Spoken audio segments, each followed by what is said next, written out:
সবাই কেমন আছেন? নিশ্চয়ই ভালো আছেন। আজকে কিন্তু আবারও তুফান নিয়ে আলাপ।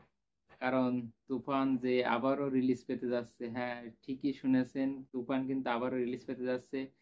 তো ভিডিওটি শুরু করার আগে অনুরোধ করব, যারা এখনো সাবস্ক্রাইব করেনি অবশ্যই সাবস্ক্রাইব করে নেবেন, আর যারা ভিডিওটি ফেসবুক থেকে দেখছেন অবশ্যই ফলো দিয়ে পাশে থাকবেন। তো যেমনটি বলতেছিলাম, তুফান আবারও মুক্তি পেতে যাচ্ছে। হ্যাঁ, তুফান কিন্তু আবারও মুক্তি পেতে যাচ্ছে। তুফান কিন্তু সিনেমা হলে মুক্তি পেয়েছে, তুফান দেশ বিদেশ কোথায় না মুক্তি পেয়েছে।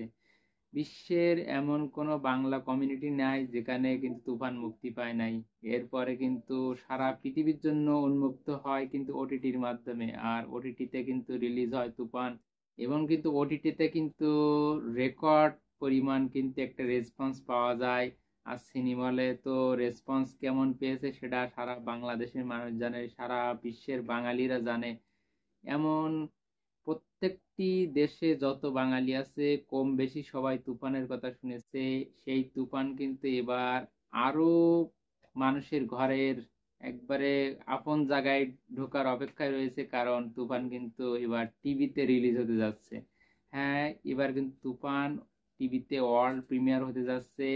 আগামী রোজার ঈদে তুফান কিন্তু আসতে চলেছে দীপ্ত টিভিতে, এবং দীপ্ত টিভিতে কিন্তু তুফান মুক্তি উপলক্ষে কিন্তু দীপ্ত টিভি এবং আলফা স্টুডিওর মধ্যে কিন্তু একটি চুক্তি স্বাক্ষর ইতিমধ্যে সম্পন্ন হয়েছে। এবং এই চুক্তি স্বাক্ষর অনুষ্ঠানে কিন্তু দীপ্ত টিভির প্রধান নির্বাহী এবং আলফা স্টুডিওর শাহরিয়ার শাকিল কিন্তু এই চুক্তি স্বাক্ষর অনুষ্ঠানে উপস্থিত ছিল, এবং তারা দুজনের উপস্থিতিতে কিন্তু এই চুক্তি স্বাক্ষরটি হয়।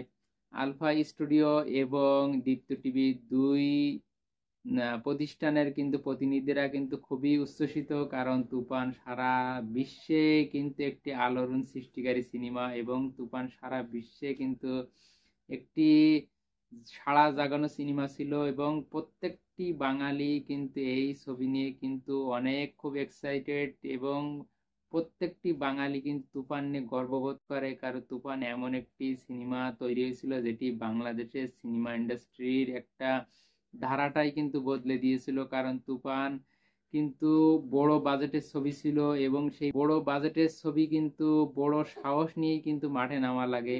আর সেই সাহসটি কিন্তু তুফান টিম দেখিয়েছিল বলেই কিন্তু তারা কিন্তু বড় একটি রেসপন্স পেয়েছিল। বাংলাদেশের সিনেমা মার্কেটের বাজেটে কিন্তু 7-8 কোটি বাজেটে একটি সিনেমা নির্মাণ করা কিন্তু কোনো চারটিখানি কথা ছিল না। তো বড় একটি বাজেটের সিনেমা নির্মাণ করে সারা বিশ্বের কাছে যেভাবে একটি প্রেজেন্ট করেছিল সেটা কিন্তু প্রশংসার দাবিদার ছিল। বাংলা সিনেমা কিন্তু দিন দিন কিন্তু পিছিয়ে যাচ্ছিল, কোনো হাই টেকনোলজি ইউজ হচ্ছিল না, কোনো কোয়ালিটিফুল কোনো কন্টেন্টই তৈরি হচ্ছিল না। সেখানে কিন্তু তুফান একটি কোয়ালিটিফুল এবং হাই টেকনোলজি ইউজ করে কিন্তু সারা বিশ্বের কাছে কিন্তু প্রেজেন্ট করা হয়েছিল, এবং সেই সাথে তুফান কিন্তু সেটার ফিডব্যাকও কিন্তু ঠিকঠাক মতো দিছিল, কারণ তুফান ছবির সফলতা কিন্তু সবারই জানা।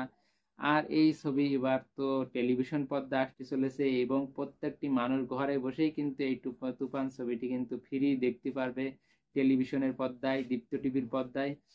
তো সামনে রোজার ঈদে সাকিব খানের বরবাদ মুক্তি পেতে যাচ্ছে, আর সেই সাথে কিন্তু সারপ্রাইজ হিসেবে তুফান ছবিটিও কিন্তু ঘরে বসে কিন্তু সাকিবিয়ান এবং বাংলা সিনেমার দর্শকরা দেখতে পাবে।